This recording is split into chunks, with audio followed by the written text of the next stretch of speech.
વડોદરા જિલ્લાનો સોખડા હરિધામનો વિવાદ ફરી એકવાર વકર્યો છે, જેના કારણે આજે પ્રભુસ્વામી જૂથ દ્વારા ન્યાય માટે એક મૌન રેલી યોજવામાં આવી હતી. રેલીની પૂર્ણાહુતિ થયા બાદ પ્રભુસ્વામી જૂથના મુખ્ય અગ્રણી ઉમેશ યાજ્ઞિકે પત્રકાર પરિષદ સંબોધી હતી. તેમાં તેમણે આક્ષેપો કર્યા હતા કે હાલમાં હરિધામ સોખડા મંદિરના ગેટ ઉપર બાઉન્સર મૂકી દેવામાં આવ્યા છે. મંદિરમાં આવતા ભક્તો સાથે અગાઉ ગેરવર્તન કરવામાં આવ્યું હતું. સંતોને સત્સંગ કાર્ય માટે બહાર જવાની પણ મનાઈ ફરવામાં આવી છે. મંદિરના પરિષદમાં યુવકને માર મારવામાં આવ્યો હતો. સૌ કોઈને ગેરમાર્ગે દોરી રહ્યા છે. 3 વર્ષથી કોર્ટ દ્વારા ન્યાય મળે તેની રાહ જોઈ રહ્યા છે. નાના મોટા કેસો સાથે એક યુવકને માર મારતા સીસીટીવી પણ સામે આવ્યા હતા. તેમ છતાં ન્યાય મળ્યો નથી. એડવોકેટ ચિત્રજીત ઉપાધ્યાયે નિવેદન આપ્યું હતું. તેમણે કહ્યું હતું કે મૌન રેલી દ્વારા ન્યાયની માંગણી કરવામાં આવી છે. સરકાર ડેમોક્રેસીમાં ન્યાય આપે, સમાન જગ્યા સમાન ન્યાય આપે. અમારે ક્યારેય ધ્યેય નહોતો કે 2 ભાગલા પડે, પરંતુ છેલ્લા 3 વર્ષથી લીગલ સંઘર્ષમાં કોઈ પણ અધિકારી સમક્ષ કોઈ પણ પ્રકારે અમને ન્યાય મળ્યો નથી, જેથી કરીને અમને સંઘર્ષ કરવો પડે છે. ન્યાયની માંગણી રેલી દ્વારા એટલા માટે કે સામેવાળા લોકો ગેરમાર્ગે દોરે છે. તમામ લોકોને સમાન રીતે ટ્રીટ કરવામાં આવે. જે રીતે સામેવાળાને રાખે છે તેમ અમને પણ રાખો, તેમ તેમણે જણાવ્યું હતું. હરિપ્રબોધમ પરિવાર દ્વારા આજે સત્ય ન્યાયની હેલી હરિપ્રબોધન મૌન રેલી એવા એક ટાઇટલ હેઠળ ખૂબ જ વિશાળ મૌન રેલી આપ સૌએ જોઈ. મારી સાથે ડાયસ પર ચિત્રજીતભાઈ ઉપાધ્યાય છે, હાઈકોર્ટના ખૂબ જ સિનિયર એડવોકેટ છે. હરિપ્રબોધમ પરિવારના બધા જ કેસો લડે છે. ડાબી બાજુ શૈલેષભાઈ પટેલ છે, જેઓ વડોદરાના ચેરિટી કમિશનરના ખૂબ જ સિનિયર એડવોકેટ છે. અશોકભાઈ પટેલ છે, જે સ્વામીજીએ એક પરંપરા ચાલુ કરેલી કે યુવાનોને સહિષ્ણુ દીક્ષા આપી અને સાધનાના માર્ગે આગળ ધપાવવા એમના લીડર છે. કૃષ્ણાભાઈ મજેઠિયા છે, બોમ્બે છે, ખૂબ જ મોટી ગ્લોબલ બેંકમાં વાઇસ પ્રેસિડેન્ટ જેવી પોસ્ટ પર હતા. હમણાં જ બધું છોડી અને સેવા કાર્યમાં નિર્મિત છે. મારું નામ ઉમેશ યાજ્ઞિક છે. હરિપ્રબોધમ પરિવારના કાર્યકર્તા છીએ. હરિપ્રસાદ સ્વામીજીએ એક ઉદાત્ત ભાવના સાથે જે કાંઈ ટ્રસ્ટોનું નિર્માણ કર્યું, સંસ્થાનું નિર્માણ કર્યું, ખૂબ સારી જીવન ભાવનાનું જીવન દર્શન હરિપ્રસાદ સ્વામીએ પોતાના જીવન દરમિયાન કરાવ્યું, જેમાં હજારો લાખો યુવાનોને માર્ગદર્શક બન્યા, પ્રેરણા આપી, એક નવા પ્રકારના સૂત્રો આપ્યા. કોઈ આત્મીય બને કે ન બને, હે મહારાજ મને આત્મીય બનાવશો.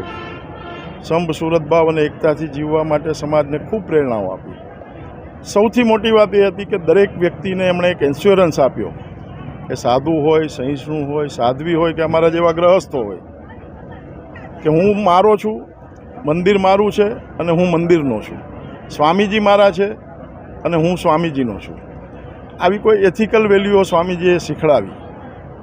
હરિપ્રસાદ સ્વામીજીએ જ્યારે સ્વધામગમન પધાર્યા અને એના પછી જે કાંઈ વિવાદો થયા, વિખવાદો થયા, સતત એકજૂથ દ્વારા એવું ઠેરવવાનો પ્રયાસ કરવામાં આવ્યો કે અમે ત્યાંથી નીકળી ગયા, અમારે કંઈક લઈ લેવું છે, અમે કોઈક જુદી ભાવનાથી આ સંઘર્ષ કરી રહ્યા છીએ, અમે ત્યાં સંતો હરિભક્ત ત્યાંથી નીકળ્યા નથી, સાધ્વી બહેનો પણ ત્યાંથી નીકળ્યા નથી. અમને ત્યાં એવું વાતાવરણ નિર્માણ કરવામાં આવ્યું 9 મહિના માટે, જે આપ સૌ જાણો છો, જેના ખૂબ વિવાદિત વિડીયો બાકીના વાયરલ થયા છે, જ્યાં 2-3 કેસો બન્યા. અમારા યુવકોને માર મારવામાં આવ્યો, સંતોની સાથે અભદ્ર વ્યવહારો કરવામાં આવ્યા, સંતોને પણ માર મારવાના બનાવો બન્યા, અશોકભાઈ ઉપર પણ 1-2 વાર હુમલા થયા. આવા સતત 9 મહિનાના બનાવો. ત્યાર પછી સીસીટીવી, બાઉન્સર, જે સમગ્ર ઘટનાથી આપણે વાકેફ છીએ અને કદાચ આપણે પુનરાવર્તન ન કરીએ, પણ આ ઘટનાઓ પછી પણ હરિભક્તોએ જ્યારે સંતોને વિનંતી કરી કે ભાઈ આપણે પહેરેલ કપડે કોઈ સલામત સ્થળે જઈએ, અહીંયા આપણી સેફટી નથી, અહીંયા ક્યાંક આપણા માટે મુશ્કેલીઓ ખૂબ વધી રહી છે, એવા સમયે પણ એમના દ્વારા એક કાયદાકીય નવી ભાંગજળ ઊભી કરવામાં આવી, જેના કારણે સંતો ખૂબ ડરી ગયા. કાયદો એમનો વિષય નહોતો. અમે ચિત્રજીતભાઈનો સંપર્ક કર્યો, ચિત્રજીતભાઈ હેબિયસ કોર્પસ કરી, બાકીની ઘટના પણ આપ જાણો છો. છતાં પણ આજે એવું કહેવામાં આવે છે કે કોર્ટને પણ ગેરમાર્ગે એવું સામા પક્ષ દ્વારા કહેવામાં આવે છે કે અમે કોર્ટને ગેરમાર્ગે દોરી એક પક્ષી રજૂઆતથી હેબિયસ કોર્પસ મંજૂર થઈ. એવી વાત નહોતી. એ પણ વાત સત્યથી વેગળી છે. રેલીનો હેતુ અમારો એવો છે કે આ જે કાંઈ ઘટનાઓ બની છે, જે કાંઈ ઘટનાઓ અત્યાર સુધી બની રહી છે, એ સમાજને અને સરકારને ધ્યાનસ્થ થાય અને અમને ખૂબ જ ઝડપથી વ્યાજબી યોગ્ય ન્યાય મળે. આજે 3 વર્ષથી અમે કોર્ટ દ્વારા અહીંયા રહ્યા છીએ. આ 3 વર્ષ દરમિયાન હરિપ્રસાદ સ્વામીજીએ લગભગ 30,000 થી 40,000 યુવાનોને પ્રેરણા આપી છે. અલગ અલગ 27 જેટલા દેશોમાં વિચરણ કર્યું છે. 1500-2000 અંબરીશ પરિવારને દીક્ષા આપી છે. ખૂબ જ ટાંચા સાધનો હોવા છતાં, સાધનોના અભાવમાં, એ કોરોના હોય, એ બરોડાની પૂરની સ્થિતિ હોય, હરિપ્રબોધમ પરિવાર ખડે પગે રહ્યો છે. એમાં ક્યાંય પાછી પાની નથી કરી. સ્વામીજીએ જે કાંઈ સંસ્કાર આપ્યા છે, જે કાંઈ દીક્ષા આપી છે, શિક્ષા આપી છે, અને હરિપ્રસાદ સ્વામીજીનું જે ઉપકાર્ય હતું એ અમે ખૂબ જ ઝડપથી પ્રબોધ સ્વામીની નિશ્રામાં, એમના સાનિધ્યમાં, એમના માર્ગદર્શનમાં આગળ ધપાવી રહ્યા છીએ. સમગ્ર ઘટનાક્રમ મેં આપની પાસે મૂક્યો. અમારો ભાવ પણ આપની પાસે મૂક્યો કે સમાજ સુધી અમારી આ સાચી વાત પહોંચે. આ કોઈ પ્રકારનો વિવાદ, કોઈ પ્રકારની લડાઈ એવી વાત નથી. માનવતા સામે અમાનવતા, સંવેદનશીલતા સામે અસંવેદનશીલતા, દૈવી ગુણો સામે દાનવીય ગુણો. આજે કોણ વ્યક્તિ એવી હોઈ શકે કે અમને કોર્ટ દ્વારા આપવામાં 2 સેન્ટરો મળ્યા, એ સેન્ટરોમાં સંતો, બહેનો, સાધ્વીઓ સમાજ ઉપયોગી, ધર્મ ઉપયોગી, આધ્યાત્મ ઉપયોગી પ્રવૃત્તિ કરી રહ્યા છે. 30 વર્ષથી સમાજ જીવન છોડીને આવ્યા છે.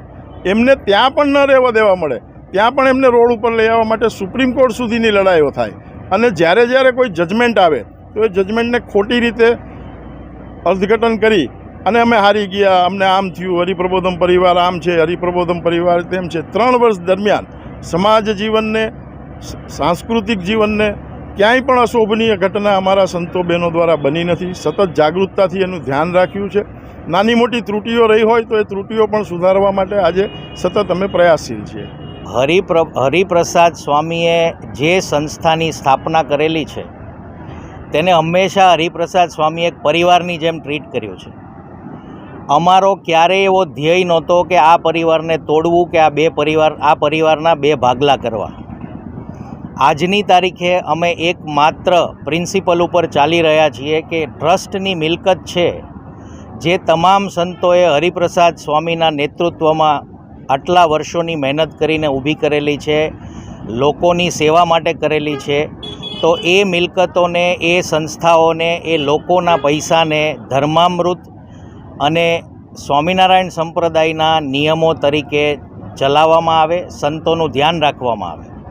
અમે એમ કહીએ છીએ કે ટ્રસ્ટની કોઈ એક મિલકત કે 2 મિલકત ઉપર કોઈ પણ ટ્રસ્ટીઓનો સંપૂર્ણ રીતે કાયદા પ્રમાણે હક હોતો નથી. ટ્રસ્ટીઓની જવાબદારી ફક્ત ને ફક્ત ટ્રસ્ટની મિલકતોનું મેનેજમેન્ટ કરવાનું હોય છે. ટ્રસ્ટની મિલકત અને સંપત્તિ ઉપર સાચો અધિકાર કોઈપણ બેનિફિશિયરીનો અથવા જે વ્યક્તિઓ ટ્રસ્ટમાં હિત ધરાવતા હોય એ હિતાધિકારીઓનો છે.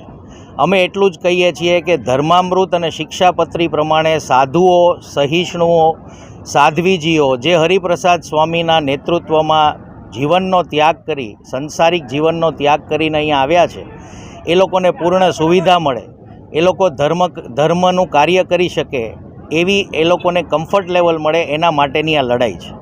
અમને કોઈ પણ જગ્યા મળે એ જગ્યામાં અમને પૂરેપૂરી સિક્યોરિટી ને પૂરેપૂરું અમે ધર્મનું કાર્ય કરી શકીએ એવી વ્યવસ્થા અમે માગીએ છીએ. અત્યારે હાલ અમને 2 મિલકતો નામદાર ગુજરાત હાઈકોર્ટના ઇન્ટરિમ ઓર્ડરથી આપી છે અને એ મિલકત પર ખરેખર કોનો અધિકાર છે, એ મિલકતનો કોણ માલિક છે, એ સંબંધેના પ્રશ્નો ન્યાયપાલિકા સમક્ષ પેન્ડિંગ છે. એટલે અત્યારે કોઈ પણ ચોક્કસ મિલકત બાબતે અમે કોઈ પણ પ્રકારની ચર્ચા કરી શકતા નથી.